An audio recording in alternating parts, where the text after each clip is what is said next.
Assalamu alaikum Zebas. Welcome to Zab FM Digital. This is your host Fatma and you're watching Biotalk, where we delve deeper into the world of science and enlighten you about the new researches in the field. The topic of today's podcast is applications of enzymes taken from the course of enzymology.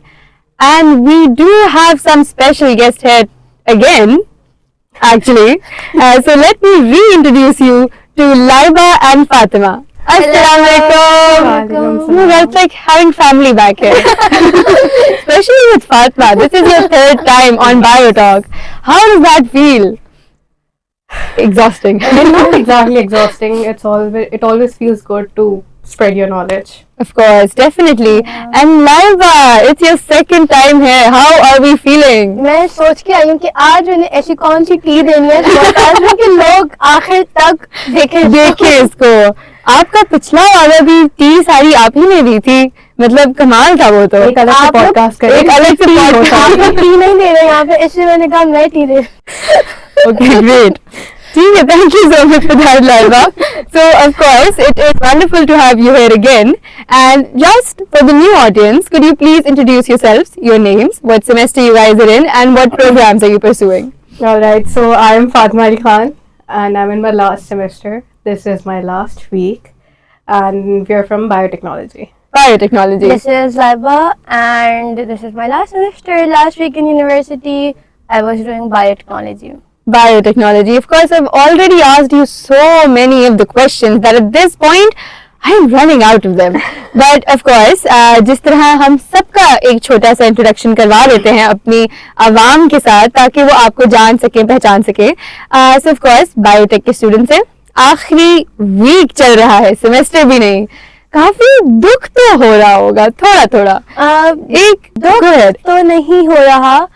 Excited है बहुत ज्यादा कि बस finally खत्म है, लेकिन हाँ एक इमोशनल सी फीलिंग है तो कि यार मतलब फिर से नहीं आएंगे क्लास में बैठना पड़ेगा. So of course you'll be graduating in a little bit. तो फिर can I expect Laiba and Fatma crying at their graduation maybe? Oh God, yes.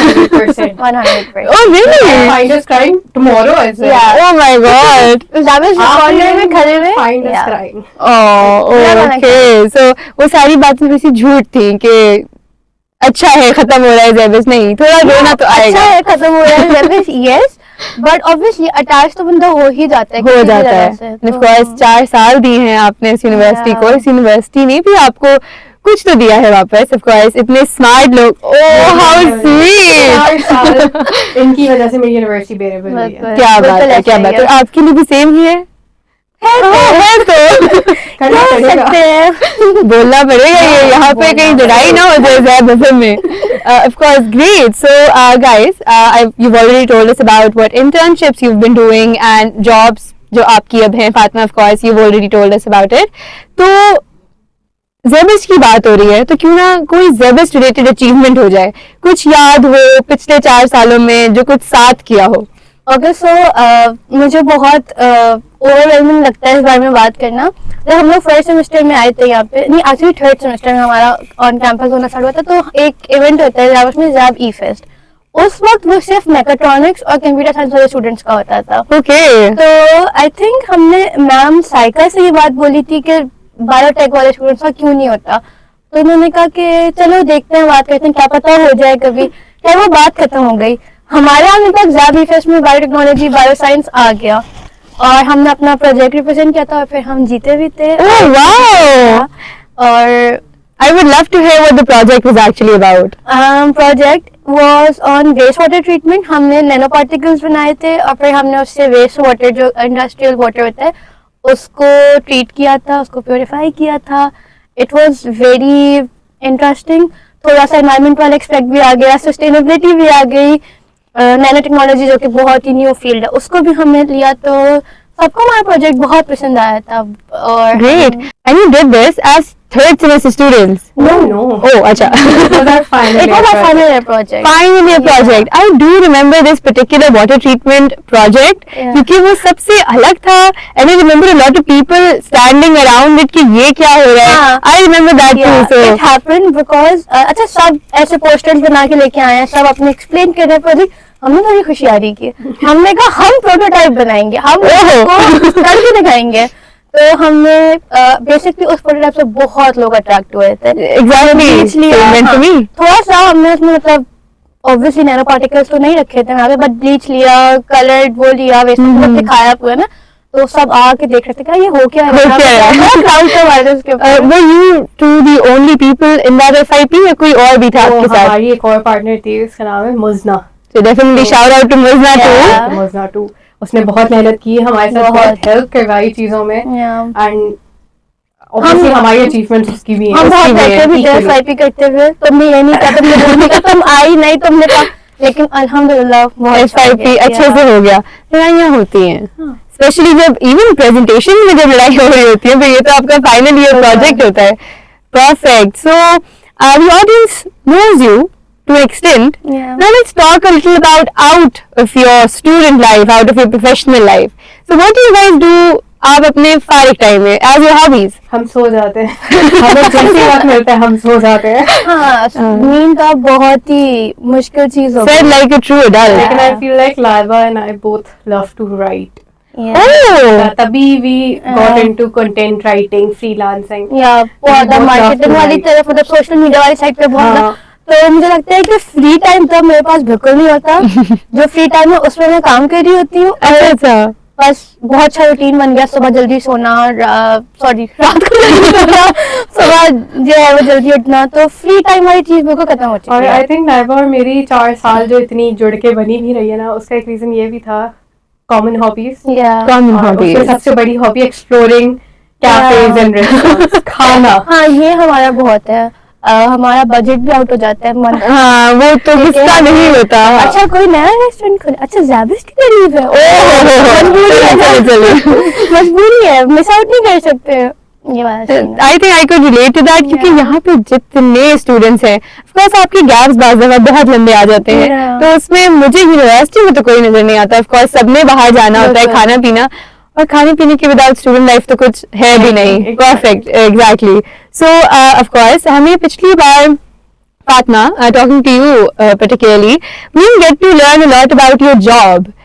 जो आपकी जॉब थी, when you said कि आप अपना मास्टर्स भी उस तरफ अब करना चाहेंगी, so if you could elaborate a little more about that. Okay, so basically I'm managing a project. That is why I said मैंने project management में masters करना है। तो it's a research project and it's between a private company and a hospital. I cannot name the company or the hospital. भाई job की बात है। तो it's a huge project और उसके ऊपर कोई particular students ही काम कर रहे हैं। It's a lab based project. But why I said कि मुझे जो है वो life sciences में नहीं और project management में master करना है, इसीलिए क्योंकि मैंने उनके साथ लैब में काम नहीं करना, मैं उनके मैनेज को सिर्फ जो उनका प्रोजेक्ट चल रहा है ना उसको मैनेज कर रही हूँ, उनको देख रही हूँ कि भाई उनको चीज़ें चाहिए, उनको कोई मशीन चाहिए, उनको कोई फंड चाहिए जो उनका प्रोजेक्ट पे का है उसमें से, तो मैं उसको मैनेज कर रही हूँ। एंड दैट इज़ वाई मेरा इंटरेस्ट जो है वो प्रोजेक्ट मैनेजमेंट की तरफ ज़्यादा बढ़ गया था। और दूसरा रीज़न फिर से यही है क्योंकि इसने बोला project management. Okay, also I want to add something in this. I feel like it's very important कि आप अपनी, जैसे हमने बायोटेक्नोलॉजी की है, ठीक है, even it's a very diverse field, फिर भी अपनी फील्ड से थोड़ा सा अपने कंफर्ट जोन से बाहर निकल के कोई चीज सीखना। प्रोजेक्ट मैनेजमेंट तो मुझे लगता है एक ऐसी चीज है जो हर, मतलब उसमें आप डिग्री नहीं कर रहे हैं ना, आप उसका कोर्स कर लो, कोर्स कर लें, लेकिन जरूर करो, आपको हर जॉब में, हर सेक्टर में इसकी जरूरत पड़ती ही पड़ती है। Okay, great. सो ये मुझे अच्छा लग रहा है कि हमारे पास इतने बेहतरीन किस्म के सीनियर्स हैं, तो वो कितनी अच्छी अच्छी एडवाइस भी दे रहे हैं for any juniors, heads, any other people who are going to pursue biotechnology और बायोसाइंस, उनके लिए काफी अच्छी एडवाइस है।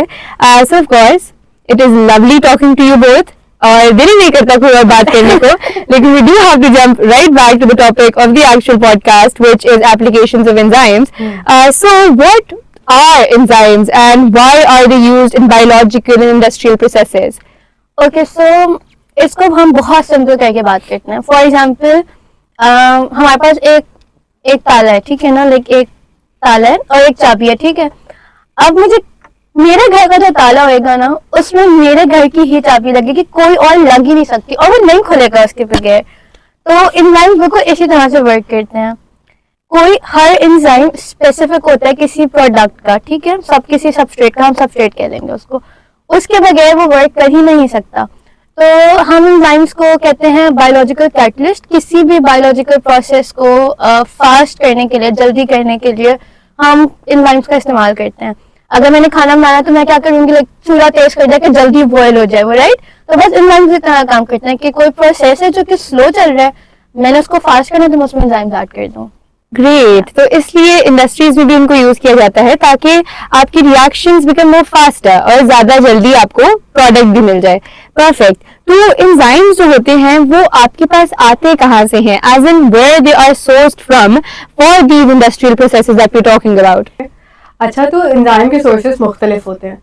प्लांट से भी लिए जाते हैं, प्लांट से ब्रोमेलिन लिया जाता है जो पाइनएप्पल वगैरह में मौजूद होता है, या फिर एनिमल्स में से भी लिए जाते हैं, जैसे कि बहुत एक कॉमन एग्जांपल है ट्रिप्सिन।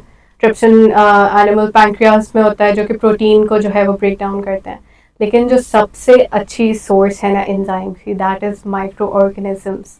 माइक्रो ऑर्गेनिजम्स सबसे बेस्ट सोर्स है एंजाइम की, और वही जो है वो सबसे ज़्यादा इंडस्ट्रियली इस्तेमाल किए जाते हैं। ग्रेट। तो एंजाइम्स जो होते हैं अगेन फूड इंडस्ट्रीज में बहुत ज्यादा यूज किए जा रहे होते हैं।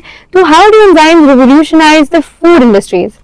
ओके, सो फूड इंडस्ट्री की जब हम बात करते हैं तो हम क्वालिटी और एफिशिएंसी दोनों के ऊपर फोकस करते हैं। जैसे बहुत ज्यादा अब हम लोगों को सुनने पहले इतना कॉमन नहीं था, एलर्जी, इंटॉलरेंस, ये सब चीजें बहुत कॉमन नहीं हुआ करती थी।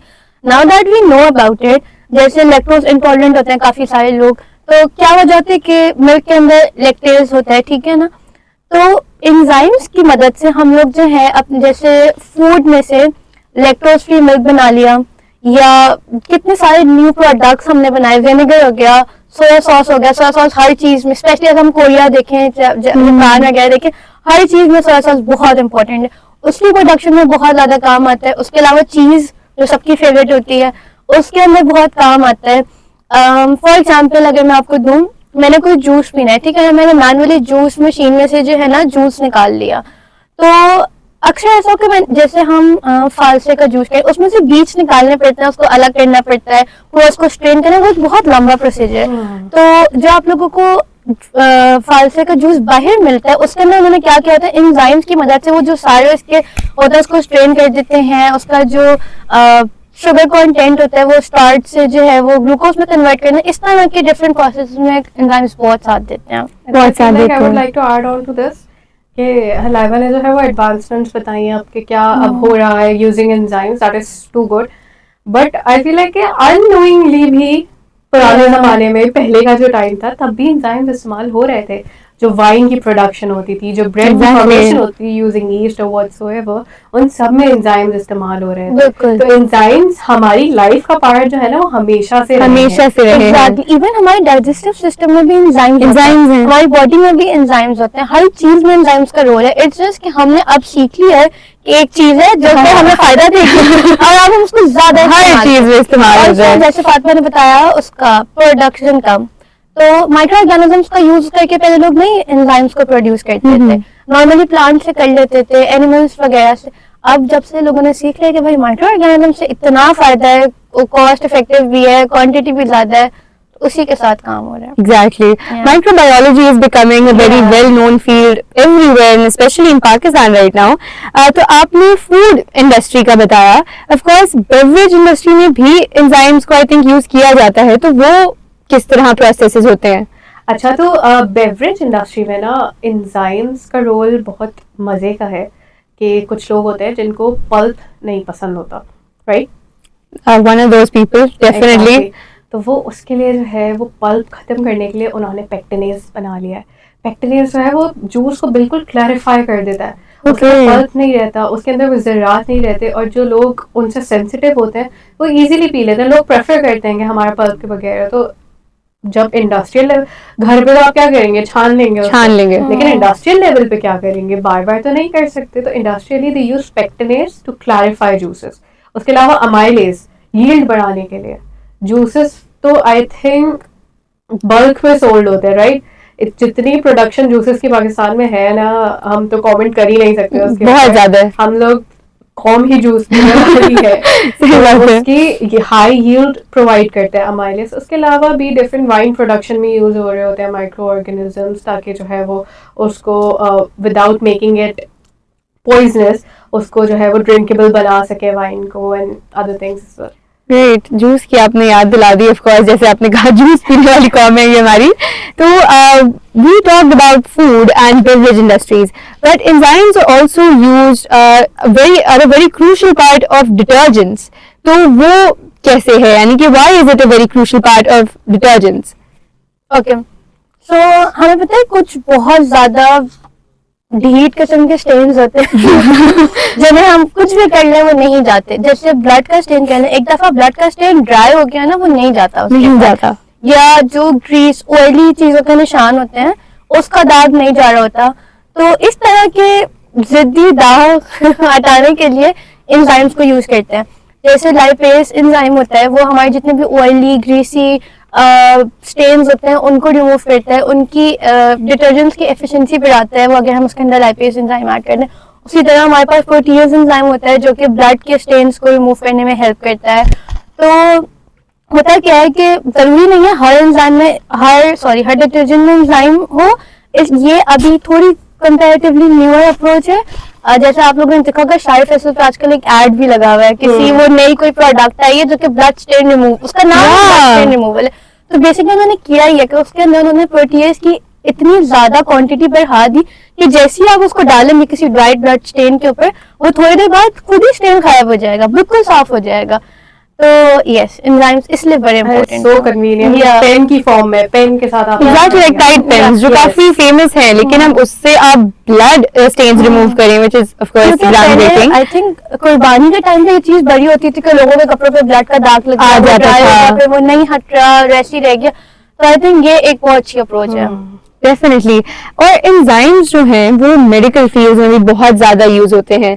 तो ऐसी क्या ग्राउंड ब्रेकिंग एप्लीकेशंस हैं एंजाइम्स की when we are talking about medical fields? अगर हम मेडिकली बात करें तो माइक्रो ऑर्गेनिजम्स ने ऑब्वियसली एक बहुत ही मेजर इम्पैक्ट यहाँ पे किया है। जो पेशेंट स्ट्रोक या फिर हार्ट अटैक के रिस्क पे होते हैं, जिनको ब्लड क्लॉटिंग हो रही होती है, उनके लिए जो है वो स्ट्रेप्टोकाइनेज यूज़ होता है, यूरोकाइनेज यूज़ होते हैं। एंड ऑनेस्टली इस एडवांसमेंट में someone who already has their own family members who suffered from blood clotting, I think ये बहुत एक अच्छी नई चीज़ आ रही है।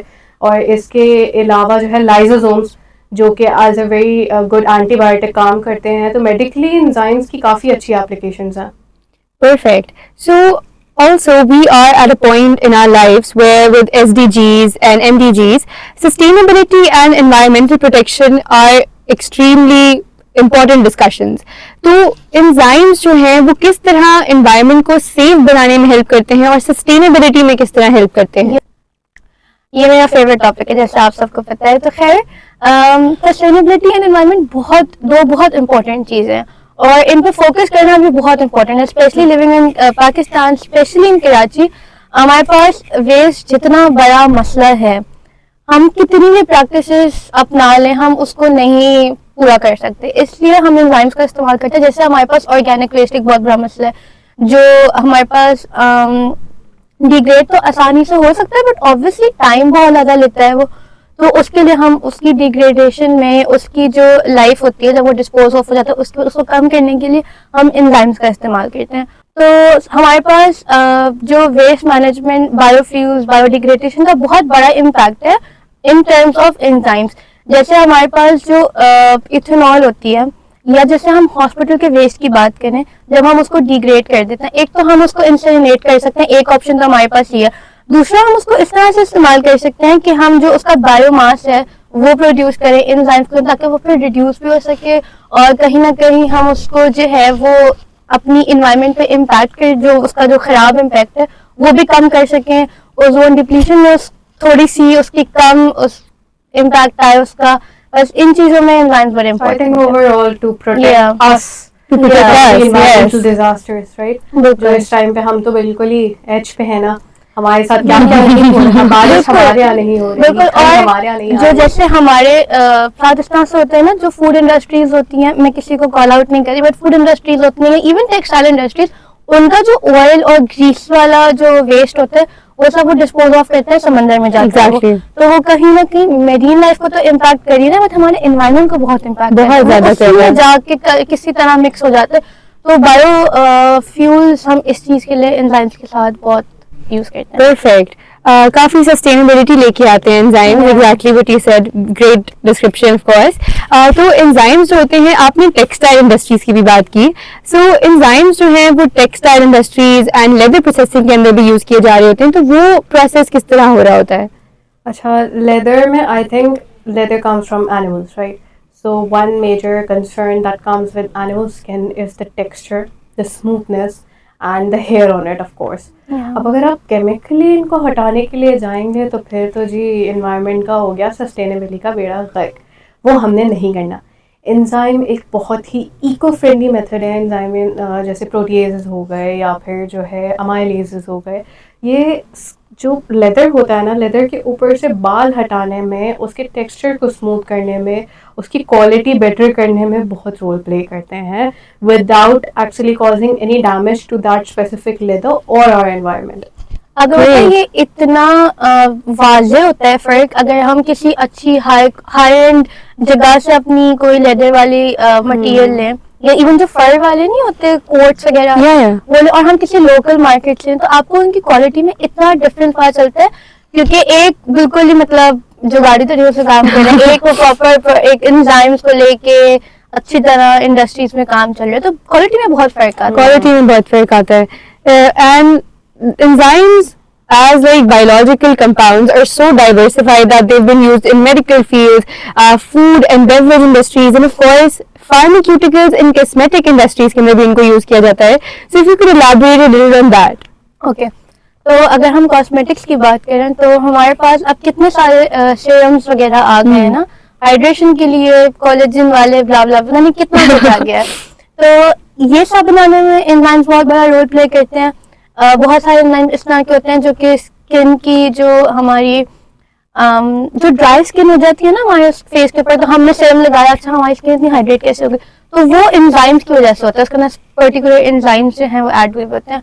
और हम बात करें अगर फार्मास्यूटिकल कंपनीज की, तो एंटीबायोटिक्स बनाने में या जो वूंड हीलिंग वाली क्रीम्स होती हैं या ऐसे मेडिसिन भी होती हैं, आई थिंक हाँ होती हैं, जो कि हम खाते हैं तो हमारा वूंड जो होते हैं वो जल्दी हील होते हैं। तो इन जगहों के ऊपर एंजाइम्स का काफी इस्तेमाल होता है। तो enzymes literally overtaken every field और industry that we can think of. लेकिन जहाँ पे इसके इतने फायदे हैं वहीं पे इसके अंदर कोई चैलेंजेस या लिमिटेशंस तो जरूर होंगी। तो क्या इस तरह की कोई लिमिटेशन या चैलेंजेस आप फेस करते हैं industries while using enzymes? Of course I think कि कोई भी चीज़ बगैर साइड इफ़ेक्ट्स या फिर बगैर नेगेटिव्स के नहीं आती है। एज एंजाइम की बात करें तो एंजाइम जो है वैसे तो बहुत ही अच्छी चीज़ है, बेहतरीन चीज़ है, लेकिन एंजाइम क्योंकि दे आर बायोलॉजिकल कैटलिस्ट, जो बायो का वर्ड आ रहा है, they only work under their certain conditions. They need optimum conditions to work. अब वो optimum conditions maintain करना industrial level पे is comparatively difficult than normal scale, ठीक है, lab scale पे काम करने से मुश्किलात यानी कि आएंगी जरूर। अगर कहीं पे कुछ अच्छी चीज है तो ऑफ कोर्स उसका कोई लिमिटेशंस भी जरूर आएंगी। अगेन बायोटेक्नोलॉजिस्ट हैं आज हमारे साथ ज़ाब FM पे। तो बायोटेक्नोलॉजी जो है उसने किस तरह इन्हांस किया है एंजाइम प्रोडक्शन एंड एफिशिएंसी को? ओके, तो जब हम लोग एंजाइम्स को बनाते रहे, ठीक है ना, हमारे पास इसमें माइक्रोबायोलॉजी का भी बहुत रोल है, सब कुछ है, बट जाहिर सी बात है हमें उस पूरे प्रोडक्शन मेथड को और ज़्यादा मॉडिफाई करना है। तो जब मॉडिफिकेशन की बात आती है तो तब वहाँ हमारे पास बायोटेक्नोलॉजी बहुत इंपॉर्टेंट, बहुत क्रूशियल रोल प्ले करता है। जैसे हम बात करें जेनेटिक इंजीनियरिंग की, जैसे कि फातिमा ने कहा कि हम माइक्रोब्स को यूज कर रहे हैं, ठीक है, तो हर माइक्रो ऑर्गेनिज्म तो ऐसा नहीं है कि वो हार्मफुल नहीं होगा, उसमें कुछ ऐसा हो सकता है जो कि हमारे लिए हार्मफुल हो, हर तो अच्छा नहीं होगा ना, कोई पैथोलॉजिकल कंडीशन आएगी। एग्जैक्टली। तो हम जेनेटिकली मॉडिफाइड माइक्रो ऑर्गेनिजम्स बनाए, जेनेटिक इंजीनियरिंग करके हम अपनी कंडीशंस और अपनी रिक्वायरमेंट्स के हिसाब से जो है माइक्रो ऑर्गेनिजम्स को मॉडिफाई करें। उसके बाद हमारे पास काफ़ी सारी मशीन्स और काफ़ी सारे इक्विपमेंट्स इस तरह के हैं जो कि बायोटेक्नोलॉजी में different, obviously because it's such a diverse field, काफ़ी सारी चीज़ें आती हैं। हम यहाँ पे इक्विपमेंट्स बना रहे हैं, मशीन्स बना रहे हैं। ग्रेट। तो हमने काफ़ी एंजाइम्स की बात की इंडस्ट्रियल और मेडिकल फील्ड्स के अंदर, और किस तरह we have so many advantages and benefits of enzymes in these particular fields, but what is the future of enzyme when we are talking about industries या मेडिकल रिसर्चेस? अच्छा, अगर enzymes को देखा जाए तो बायो इलेक्ट्रॉनिक्स में इनका बहुत अच्छा फ्यूचर है to produce clean energy. Okay. And other than that मेरे ख्याल से सस्टेनेबिलिटी वाले डिपार्टमेंट में पूरा बहुत ज़्यादा इनका है।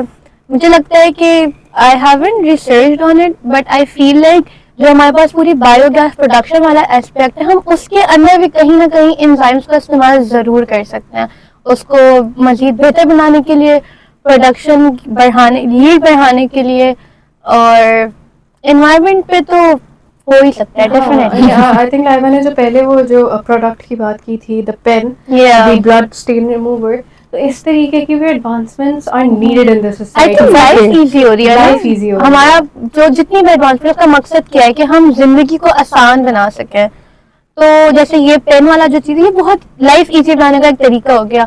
उसी तरह हमारी मरीन लाइफ जो कि दिन ब दिन खत्म होती जा रही है, बिल्कुल हम वेस्ट वाटर ट्रीटमेंट एंजाइम्स के थ्रू भी कर सकते हैं। इस तरह के बहुत सारे प्रोजेक्ट्स चल भी रहे हैं, तो अगर कोई चाहे तो वो रिसर्च कर सकता है। रिसर्च कर सकता है, या हम आप ही को दोबारा बुला लेंगे। तो चलें, ये तो बहुत ही बड़ी लेवल के ऊपर बात है कि जो है हम वेस्ट वाटर ट्रीटमेंट करेंगे। That is very great, but I feel like as a Pakistani inside of me and मेरे फेलो पाकिस्तानीज जो है, we love having chai, but we hate the chai ka stain. We need Oh my God, definitely. honestly speaking. मुझसे कोई पूछे, मेरे साथ इतना funny scene हुआ, मैंने कपड़े फर्स्ट टाइम पहने, मैं अपना पेप्सी का कैन खोलती हूँ, वो पूरा गिर गया मेरे ऊपर। और मैंने ना कुछ दिन पहले एक न्यू प्रोडक्ट मंगवाई थी फेसबुक के ऊपर से, उसके अंदर वो यही था कि आप ये डालो तो वो स्टेन जेन्युइनली वर्क किया। Oh wow. उस पे मतलब पूरा डिस्क्रिप्शन लिखा है पीछे कि उसके अंदर कौन कौन से एंजाइम्स हैं। मुझे लगता है वो किसी बायोटेक्नोलॉजिस्ट ने ये क्या हुआ? वो तो आपको लेके आना चाहिए था, हम दिखाते खास तौर पॉडकास्ट पे। मैं कभी दिखा दूंगी। वो फिर अम्मी जाके ढूंढती फेसबुक पे कि ये कहाँ से मिलेगा। फनी थिंग है, उसका प्रोडक्ट का कोई नाम नहीं है। ओह, या उसका कोई नाम ही, उसकी बॉटल पे भी कोई टैग वगैरह कुछ नहीं, सिर्फ एक पीछे लगा हुआ है स्टिकर, उस पर लिखा है कि इसके अंदर क्या क्या ingredients. Oh wow. I think वो कोई स्टूडेंट बायोटेक्नोलॉजिस्ट, कोई तो बायोटेक्नोलॉजिस्ट है, Enzymes हमारी लाइफ में कोई वॉइड छोड़ नहीं रहे हैं जो नहीं वो छोड़ सही रहे। करते हैं। Exactly. My next question is in relation to that of course कि हम इतने बेनिफिट्स ले रहे हैं एंजाइम से, so we as individuals how can we appreciate enzyme related researches या कोई इस तरह की चीजें? सबसे पहले तो मुझे लगता है कि अवेयरनेस स्प्रेड करनी चाहिए, लोगों को पता होना चाहिए कि एंजाइम्स की मौजूदगी और एंजाइम्स की स्टडी कितनी ज्यादा इम्पोर्टेंट है। एग्जैक्टली। मैं एक स्टूडेंट को पढ़ाती हूँ, she is in 7th grade, और उसकी बुक में एक चैप्टर है एंजाइम्स का, बट वो इतना लिमिटेड है, उसके अंदर they are not studying anything कि इनका क्या फायदा है, कि बस एंजाइम्स क्या है और वो की लॉक मेथड दैट्स इट, वो इतना लिमिटेड है। मुझे लगता है कि ये एक ऐसी चीज है जिसके अंदर स्कोप बहुत ज्यादा है ना, तो हम छोटी एज से बच्चों को पढ़ाना स्टार्ट करें, उनको अवेयर करना स्टार्ट करें, Exactly. ताकि जब तक वो इस लेवल पे आए कि वो कुछ कर सके तो उनको ऑलरेडी पता हो।